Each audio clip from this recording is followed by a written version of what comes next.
오늘 하나님께서 우리에게 주시는 말씀 보겠습니다. 오늘 하나님께서 우리에게 주시는 말씀은 사무엘상 10장 17절에서 24절까지의 말씀입니다. 사무엘상 10장 17절에서 24절 말씀 보겠습니다. 사무엘이 백성을 미스바로 불러 주님 앞에 모아놓고 이스라엘 자손에게 하나님이 하신 말씀을 전하였다. 나 주 이스라엘의 하나님이 말한다.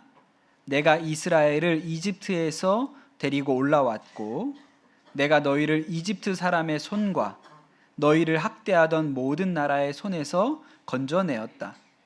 그러나 오늘날 너희는 너희를 모든 환난과 고난 속에서 건져낸 너희 하나님을 버리고 너희에게 왕을 세워달라고 나에게 요구하였다. 좋다. 이제 너희는 지파와 집안별로 나 주 앞에 나와 서거라. 사무엘이 이스라엘의 모든 지파를 앞으로 나오게 하니 주님께서 베냐민 지파를 뽑으셨다. 사무엘이 베냐민 지파를 각 집안별로 앞으로 나오게 하니 마드리의 집안이 뽑혔고 마드리의 집안 남자들을 앞으로 나오게 하니 기스의 아들 사울이 뽑혔다. 사람들이 그를 찾았지만 보이지 않았다. 그래서 사람들이 다시 주님께 여쭈어 보았다. 그 사람이 여기에 와 있습니까? 주님께서 말씀하셨다. 그는 짐짝 사이에 숨어 있다. 사람들이 달려가 거기에서 그를 데리고 나왔다. 그가 사람들 가운데 섰는데 다른 사람들보다 어깨 위만큼 더 커 보였다. 사무엘이 온 백성에게 말하였다. 주님께서 뽑으신 이 사람을 보아라. 온 백성 가운데 이만한 인물이 없다. 그러자 온 백성이 환호성을 지르며 임금님 만세 하고 외쳤다. 아멘. 하나님의 말씀입니다. 스마트폰이 생기면서 세상이 많이 달라졌습니다. 우리 청소년들은 태어날 때부터 스마트폰이 있었기 때문에 뭐가 달라졌는지 모를 수도 있지만 세상이 진짜 많이 달라졌어요. 때때로는 생각해 보면 낭만이 많이 사라졌다 이런 생각도 듭니다. 근데 또 새로운 낭만이 스마트폰 때문에 있는 것도 사실이에요. 여러분 잘 모르시겠지만 요 앞에 우리 중등부 여학생들 이렇게 나란히 앉아 있는데 성가대 찬양할 때 늘 저한테 메시지를 보냅니다. 이렇게 핸드폰에다가 이렇게 써가지고 목사님 손으로 하트 한 번만 해주세요. 이렇게 계속 메시지를 보내고 있어요. 네. 참 너무 귀엽죠? 제가 한 번 해줬더니 더 벌떼같이 달려들어가지고 두 번. 그게 오케이. 알았어. 그만해 이제. 이것도 이 시대의 낭만이라는 생각이 듭니다. 제가 청소년 때는 새해가 되면 다이어리라는 것을 샀습니다.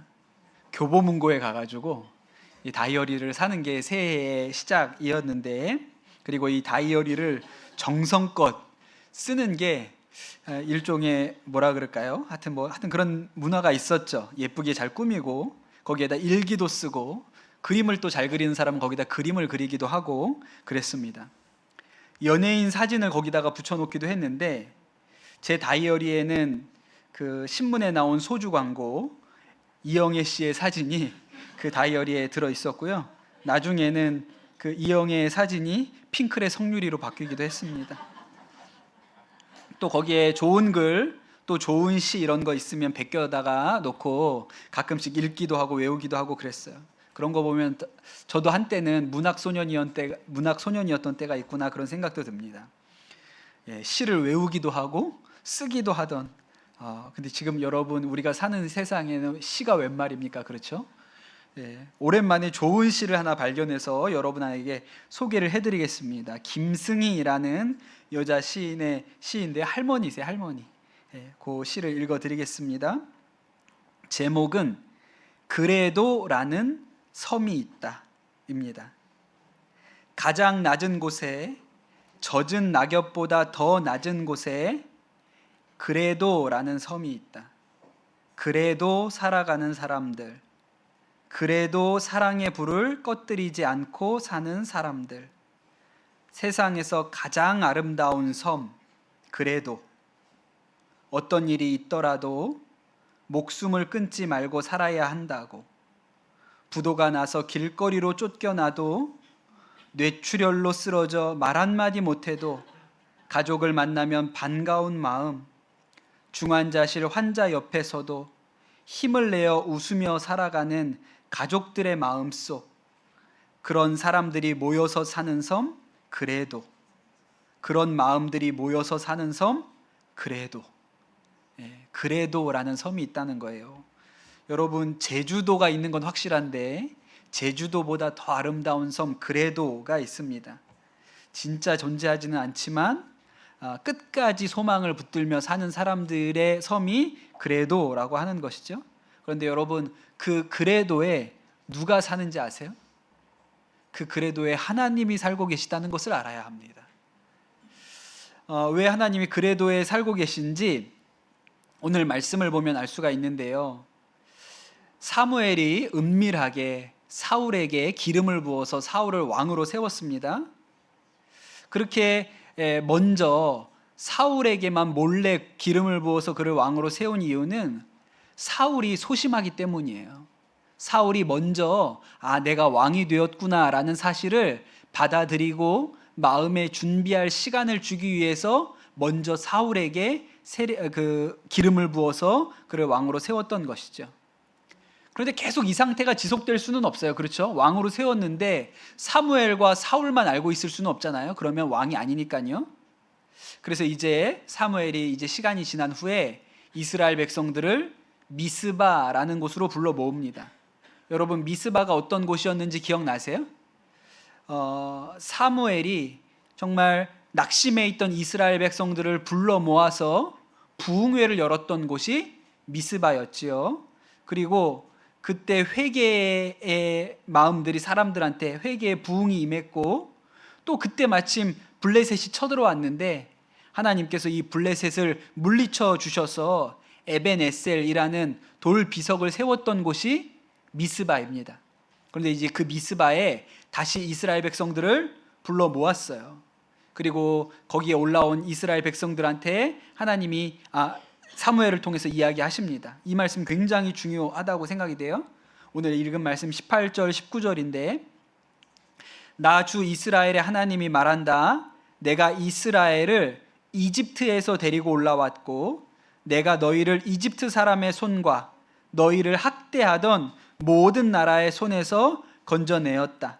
그러나 오늘날 너희는 너희를 모든 환난과 고난 속에서 건져낸 너희 하나님을 버리고 너희에게 왕을 세워달라고 나에게 요구하였다 그랬습니다.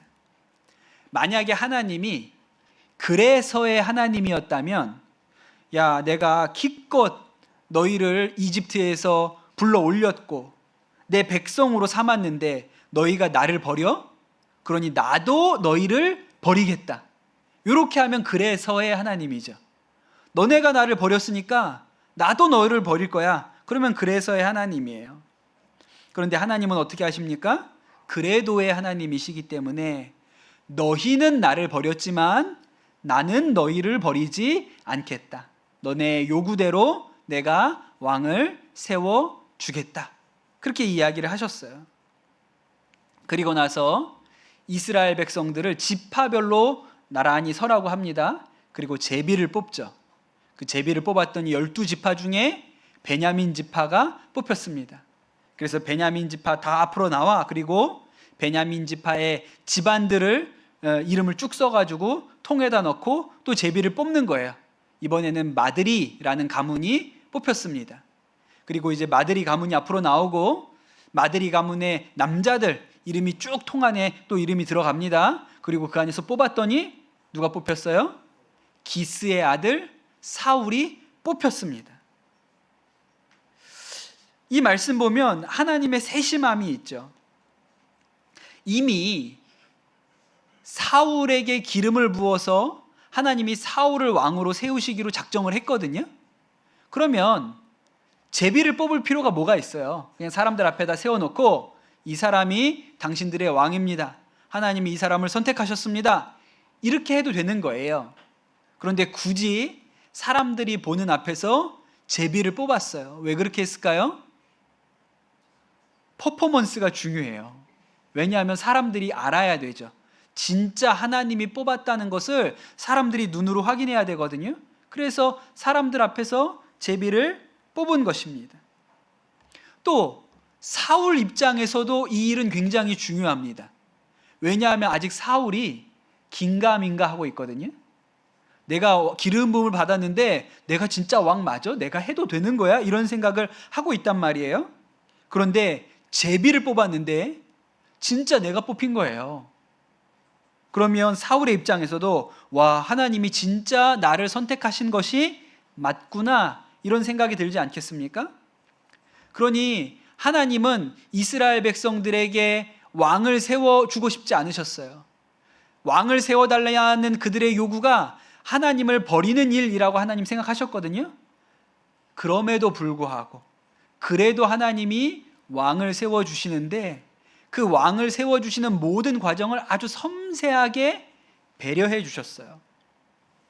그런데 이렇게 왕을 뽑는 과정에 돌발 사고가 하나 일어납니다. 마지막에 기스의 아들 사울이 딱 뽑혀가지고 이제 읽은 거예요. 기스의 아들 사울. 그럼 어떻게 해야 돼요? 사울이 와 하면서 앞으로 나와야 된단 말이에요. 그렇죠? 그런데 문제는 안 나와요. 없어요.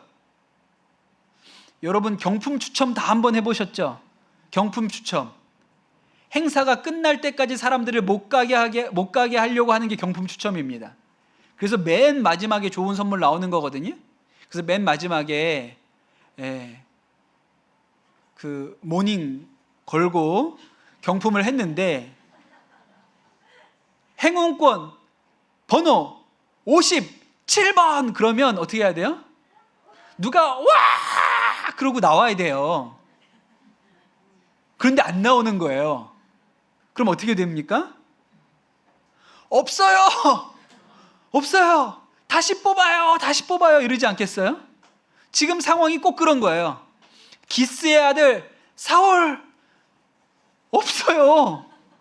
어디 간지 모르는 거예요. 여러분 사람들이 없는데요, 다시 뽑아야 되는 거 아니에요? 이러면 큰일 나잖아요. 그래서 아마도 사무엘이 물어본 것 같아요. 하나님, 사울이 여기에 있습니까? 그랬더니 하나님이 여기에 있다 그러세요. 어디에 있습니까? 그랬더니 하나님이, 남들은 모르는데 하나님은 알고 계세요. 저 짐짝 뒤에 숨어 있다. 그래가지고 막 사람들이 가서 그 짐짝을 뒤져봤더니 그 뒤에 사울이 덜덜덜 떨면서 거기 쭈그리고 앉아 있는 거예요. 이쯤 되면 여러분 사무엘의 입장은 뭐가 되고 하나님의 입장은 또 뭐가 됩니까? 기껏 그래가지고 뽑았는데 저기 짐짝 뒤에 숨어 있으니까요. 여러분 이미 사울은요 기름 부음을 받았고 또 여러 가지 증거도 있었잖아요. 지난주에 3가지, 집에 가는 길에 3가지가 일어날 거라 그랬는데 다 일어났죠.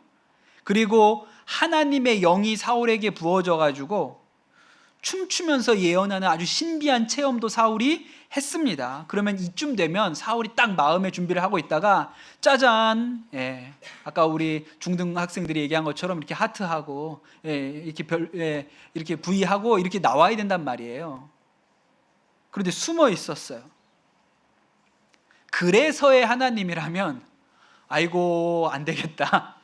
내가 저 정도는 줄 몰랐는데 나는 그냥 내 영을 부어주면 될 줄 알았는데 안 되겠다.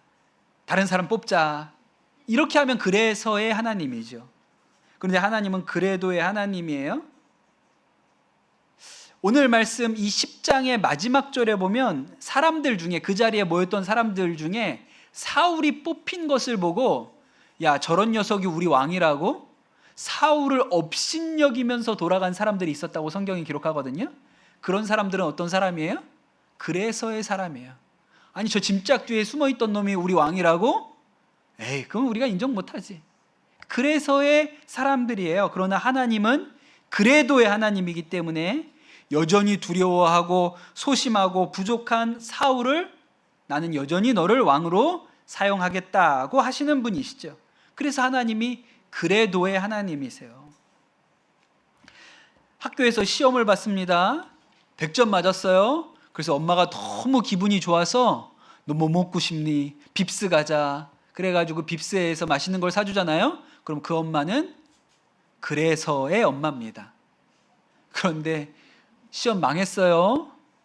반개 맞췄어요. 반 50점 맞았어요. 그런데 아유, 우리 아들 고생했네. 빕스 가자. 그렇게 말하는 엄마는 무슨 엄마예요? 그래도의 엄마예요. 그래도의 엄마. 이건 지금 생각해보면 저에게 있어서는 흑역사하고 좀 부끄러운 일인데, 제가 고등학교 3학년 때 수학 능력 시험이 끝나고 나서 있었던 일입니다. 수험생들, 고3들에게는 수학 능력 시험 끝나고 이때가 되게 좋은 때죠. 예, 진짜 인생에 참 자유가 온 때 아닙니까? 그런데 제가 이렇게 수능 시험 마치고 보니까 우리 교회 친구들, 제 또래 친구들이 여럿 있었는데, 얘네가 수능 시험 끝나고 나니까 우리가 늘 기도회로 모였는데 이제 기도회도 잘 안 나오고 예배 때도 잘 안 나오고 그러는 거예요. 그래서 제가 좀 마음이 속상해서, 왜 이 친구들이 수능 시험 끝났다고 이렇게 교회를 해서 멀어졌나. 그래서 내 친구들에게 경종을 울려야겠다, 이런 생각이 들어서 제가 청소년 예배 때 특송을 하겠다고 자원을 했습니다. 그것도 솔로로. 지금 같으면 죽었다 깨나도 못할 일인데, 그때는 제가 노래를 잘한다는 이상한 착각에 빠져 있었기 때문에 개념 없이도 제가 우리 친구들을 위해서 내가 찬양을 한 곡 특송을 하겠다고 신청을 했습니다. 그리고 무슨 찬양을 했냐면, 박종호라는 유명한 찬양 사역자가 있는데 그분이 불렀던 찬양 중에 그래도라는 노래가 있어요. 그래도. 나중에 보니까 이 그래도가, 그 가사가 그 뇌성마비 시인인 송명희 시인이 쓰신 가사더라고요. 어쩐지 좋다고 생각했습니다. 그런데 제가 그 그래도라는 찬양을 우리 고3 친구들 요 앞에 앉혀놓고 노려보면서 정신 차려 이것들아 라는 태도로 제가 그 노래를 불렀거든요.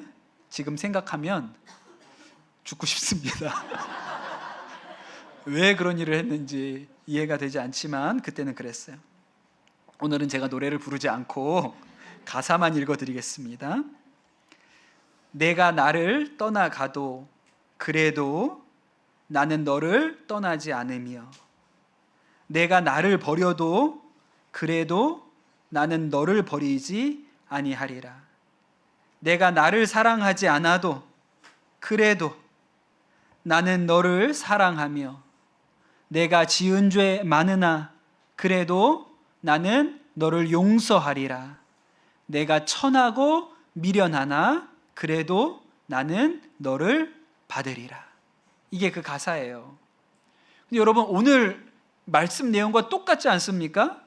이스라엘 백성들이 하나님을 버리고 우리도 다른 나라들처럼 왕을 세워주십시오, 그렇게 얘기했습니다. 그런데 하나님은 그래도 떠나지 않으시고 버리지 않으셨어요. 사울은요, 소심하고 미련합니다. 그래도 하나님은 사울을 왕으로 세우셨어요. 이 그래도의 하나님을 누구보다 잘 알고 있었던 사람이 호세아라는 선지자거든요. 하나님께서 이 호세아 선지자에게 고멜이라는 여인을 아내로 맞으라, 그렇게 얘기를 하세요. 그리고 이 호세아가 고멜과 결혼해서 자녀도 납니다. 근데 이 고멜이요, 현모양처가 아니었어요. 문제가 많은 여자입니다. 그래서 나중에 이 가정을 버리고 남편과 자녀들을 다 버리고 다른 남자에게로 가버린 그런 여자예요. 그런데 하나님께서 호세아한테 뭐라고 얘기하시죠? 그래도 너는 가서 그 여인을 사랑하고 데리고 와라, 그렇게 얘기를 하세요. 그래도 하라고요. 그냥 데리고 오는 게 아니라 성경을 읽어보면 은 15세겔과 보리 한 호멜반을 주고 사오라 그랬어요. 저는 이 말씀 되게 이상하다고 생각했거든요. 은 15세겔과 보리 한 호멜반이라는 거예요. 그런데 주석을 읽어보면 보리 한 호멜반이 15세겔입니다. 그러면 처음부터 은 30세겔을 주고 사오라 그러면 되는 거예요. 그게 몸값이니까. 그런데 은 15개랑 보리 한 호멜 반을 주고 사오라고 그렇게 성경에 써 있어요. 왜 그럴까요? 돈이 15개밖에 없는 거예요. 나머지는 식량이에요. 그런데 집 나간 여인을, 나를 버리고 가정을 버리고 자녀를 버리고 떠난 여인을 가지고 있는 모든 돈과 자식들과 먹으려고 쌓아놓았던 보리까지 처분해서 데리고 오라고 하는 거예요. 그래도 값을 치르고 사오라고 하시죠. 그리고 나서 하나님께서 이스라엘에 대하여 이렇게 말씀하세요. 호세아서 11장에 이렇게 얘기하시는 거예요. 오늘 사무엘서에 나온 하나님의 말씀과 비슷합니다. 이스라엘이 어린아이일 때 내가 그를 사랑하여 내 아들을 이집트에서 불러냈다. 그러나 내가 부르면 부를수록 이스라엘은 나에게서 멀리 떠나갔다. 그래서의 하나님이라면, 그래 너 나를 떠났어? 빠이빠이 끝이야. 넌 네가 알아서 살아. 이게 그래서의 하나님이죠. 그러나 하나님은 그렇게 말씀하시지 않습니다. 그래도 라고 말씀하세요. 호세아서 11장 8절에 이렇게 말씀하십니다.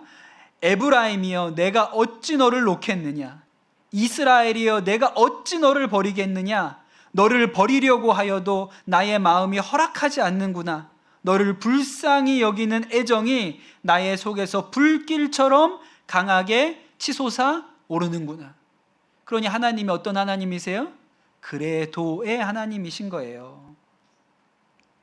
예수님께서 십자가를 지시기 전에 제자들과 마지막으로 식사를 하시죠.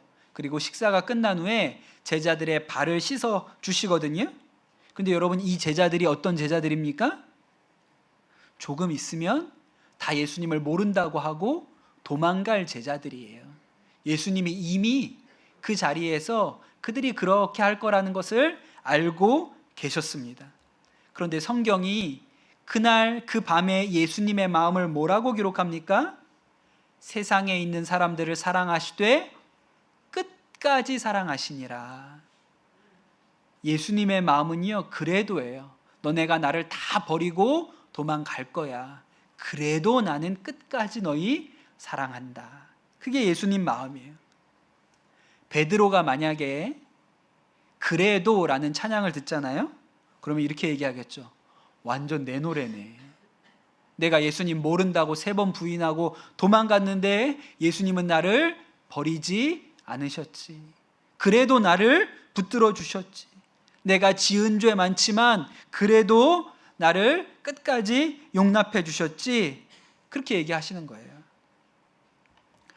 오래전에 제가 청소년들과 함께 강원도 사북에 그 강원랜드에 가서 그 강원랜드 앞에서 거기 도박하러 온 사람들 우리가 발 씻으면서 전도했던 일을 했던 적이 있습니다. 그때 이제 아이들이 조별로 전도하러 나가는데 챙겨 나가는 물품이 물통, 세숫대야, 의자 이런 거 들고 나가고요. 또 하나 뭐가 있냐면 사람 키보다 조금 큰 십자가를 하나씩 들고 나가요. 그 조에 십자가를 하나 딱 세워놓고 거기에서 이제 발 씻는 전도를 하는데 그 십자가에다가 이렇게 휘장을 하나씩 걸어놨습니다. 그리고 휘장에 짧은 문구가 써 있어요. 그거는 십자가마다 다 달랐습니다. 뭐 성경 구절인 것도 있고요. 어떤 거는 유명한 찬양의 가사인 것도 있었는데 제가 지금까지 잊어버리지 않는 그 문구가 하나 있어요. 휘장에 뭐라고 써놨냐면 온 세상 날 버려도 주 예수 안 버려 라는 글씨가 그 휘장에 하나 써 있었거든요. 제가 다른 건 다 잊어버렸는데 그 휘장은 잊어버려지지가 않아요. 온 세상 날 버려도 주 예수 안 버려. 찬송가 88장 내진정 사모하는 그 찬양에 나오는 가사죠. 온 세상 날 버려도 주 예수 안 버려 끝까지 나를 사랑하시니. 그 가사 중에 그 부분만 떼놓은 거예요. 그런데 지금 와서 생각을 해보니까 그게 카지노에 도박하러 온 분들, 그 중에 전 재산을 날리고 그 사북에서 노숙자가 되어가는 수많은 사람들이 있거든요. 그분들에게 하나님이 하시는 말씀인 거예요. 여러분, 누가 도박하다가 전 재산을 날린 아버지를 환영해 줍니까? 어떤 집이 그런 아버지를 좋아하겠어요? 그러니 그분들 마음에 그래서의 마음이 있죠. 그래서 나는 못 가. 나는 못 돌아가. 돌아갈 데가 없어. 그런데 또 그 마음에 어떻게든 만회해가지고 가족들에게 돌아가 보고 싶어서 조금이라도 돈 생기면 또 거기 가서 집어넣는 거예요. 그런데 집에도 돌아갈 수 없는 그분들을 향한 하나님의 마음이 무엇입니까? 그래도예요. 온 세상 날 버려도 주 예수 안 버려. 그래도 끝까지 사랑하시니, 이것이 하나님의 마음인 것이죠. 여러분, 우리도 예수님과 함께 가장 아름다운 섬 그레도에 살아야 합니다. 그게 우리의 부르심이에요. 우리는 그래서에 살지 않습니다. 우리는 그레도에 살아요. 제가 금요일 예배 때 경기도 지사 하셨던 남경필이라는 분, 집사님이신데 남경필 집사님 이야기를 좀 드렸어요. 이 남경필 집사님 경기도지사까지 했으니까 진짜 높은 공직까지, 대선 후보까지 이렇게 올라간 그런 정치인이잖아요. 근데 이분 큰아들이 마약 중독자입니다. 도저히 끊을 수가 없어요. 그래서 2번이나 아들을 데리고 경찰서에 가가지고 자수를 시켰고, 그래도 방법이 없어서 정신병원 폐쇄병동에 입원을 시켰는데, 그러고도 나와서 또 마약을 해가지고 동생이 형을 경찰에 신고했습니다. 그래서 이 잡혀가서 재판을 받고 2년 6개월 형을 받았어요. 보통 우리 집에 이런 아들 있잖아요. 그럼 어떻게 합니까? 숨겨요. 그놈은 더 이상 우리 아들 아니다. 내 아들 아니다. 그렇게 하죠. 그런데 이 남경필 집사님 참 귀한 것은 그 마약 중독자 아들 이야기하는 거 부끄럽게 생각하지 않습니다. 내 아들이라고 숨기지도 않아요. 이분 마음이 그래도예요. 그래도 얘는 내 아들이다. 내 아들이니까 나는 그래도 사랑한다. 이 남경필 집사님이 그 인터뷰하는데 마지막으로 이런 얘기를 하시더라고요. 저는 환상을 가지고 있고 비전을 가지고 있는데 2년 6개월이 지나서 우리 아들이 출소하면 우리 큰아들 손잡고 전국을 돌아다니면서 마약 퇴치 운동할 것을 상상하면 제 마음에 기쁨이 있습니다. 그렇게 얘기해요. 그러니까 그래도죠. 그런 마음이 그래도예요. 하나님께서 우리를 그래도 사랑하시고 우리도 그래도 사랑하는 마음으로 삽니다. 여러분, 예수님이 사는 섬이 그래도이고 하나님이 사시는 섬이 그래도입니다. 여러분, 우리 가정이 그래도예요. 그래도 우리는 끝까지 사랑한다. 우리 교회가 그래도예요. 그래도 우리는 포기하지 않는다. 거기가 하나님의 나라입니다. 그래도가 하나님의 나라예요. 여러분, 그런 은혜가 우리 모든 성도들에게, 우리 가정에, 또 우리 교회에 임하게 되기를 예수님의 이름으로 축복합니다. 주님, 변하지 않는 사랑으로 우리를 붙들고 계시는 우리 하나님을 찬양합니다.